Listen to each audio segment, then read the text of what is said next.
सभी दोस्तों को नमस्कार।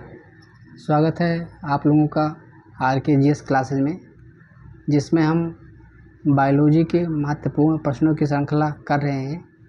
इसी कड़ी में हमने कल तक 100 क्वेश्चन करा दिया था। आज हम 101 नंबर से शुरुआत करेंगे। तो आइए देखते हैं 101 नंबर क्या कहता है। नीचे दिए पौधे और उनके खाद्य भाग के युग्मों में कौन सा सही सुमेलित नहीं है। जो इसमें बताना है कि इसमें कौन सा सही सुमेलित नहीं है। पहला है अदरक, इसका मतलब है अदरक एक प्रकंद है, ये कह रहा है प्रश्न। दूसरा है प्याज, यानी प्याज मांसलपर्ण है। बी है आलू, यानी मूल है।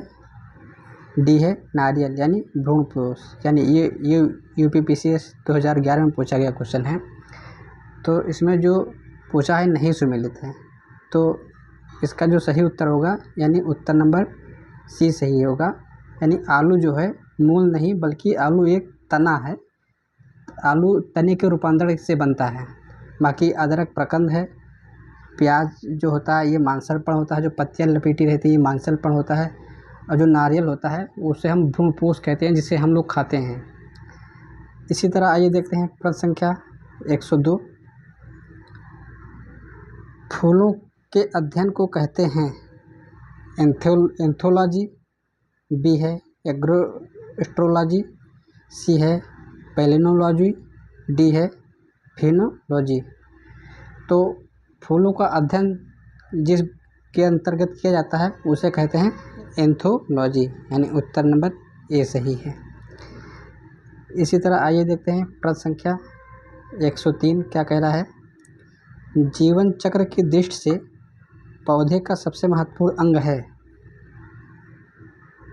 पहला है पुष्प, बी है पत्ती, सी है तना, डी है जड़।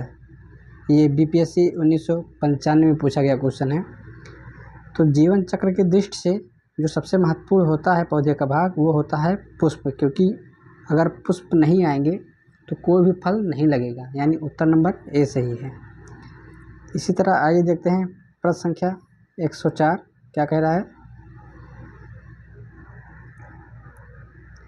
निम्न में से कौन सा एक उभयलिंगी फूलों के बारे में सही है। पहला है उनमें केवल अंडक होते हैं।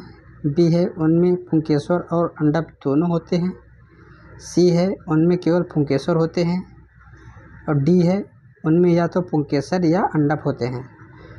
तो उभयलिंगी का मतलब ये होता है कि जिसमें मेल और फीमेल दोनों के गुण हो, तो उसे हम उभयलिंगी कहते हैं। तो मतलब उनमें पुंकेसर और अंडक दोनों हो तो उसे हम कहते हैं उभयलिंगी पुष्प, यानी उत्तर नंबर बी सही है। इसी तरह आइए देखते हैं प्रश्न संख्या 105 क्या कह रहा है। फूल गोभी के पौधे का उपयोगी भाग कौन सा है। पहला है भूमिगत डंठल, बी है जड़, सी है ताज़ा पुष्प समूह, डी है पत्ते। ये SSC 2011 में पूछा गया क्वेश्चन है। तो जो फूल गोभी के पौधे का उपयोगी भाग होता है वो ताज़ा पुष्प होता है, यानी उत्तर नंबर सी सही है। इसी तरह आइए देखते हैं प्रश्न संख्या 106 क्या कह रहा है।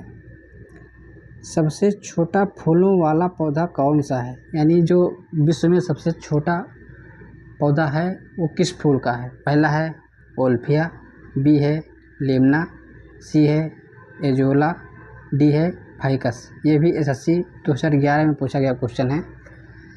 तो सबसे छोटा फूलों वाला पौधा जो है वो है ओल्फिया, यानी उत्तर नंबर ए सही है। इसी तरह आइए देखते हैं प्रश्न संख्या 107। निम्नलिखित में से कौन सा विश्व का सबसे बड़ा पुष्प है। अब यहाँ 106 में पूछा था कि सबसे छोटा पुष्प पौधा, 107 में पूछ रहा है सबसे विश्व का सबसे बड़ा पुष्प पौधा। तो पहला ऑप्शन है कमल, बी है ग्लोरी लिली, सी है रफलेसिया, डी है सूर्यमुखी। ये UPPCS 2010 में पूछा गया क्वेश्चन है। तो जो विश्व का सबसे बड़ा पुष्प है वो होता है रफलेसिया, यानी उत्तर नंबर सी सही है। इसी तरह देखते हैं, आइए 108 नंबर, परागकण डॉट डॉट डॉट है, माने परागकण क्या है। पहला है स्टिग्मा से परागकोश एक पराग का संचार, बी है पौधों में पराग का उत्पादन, सी है परागकोश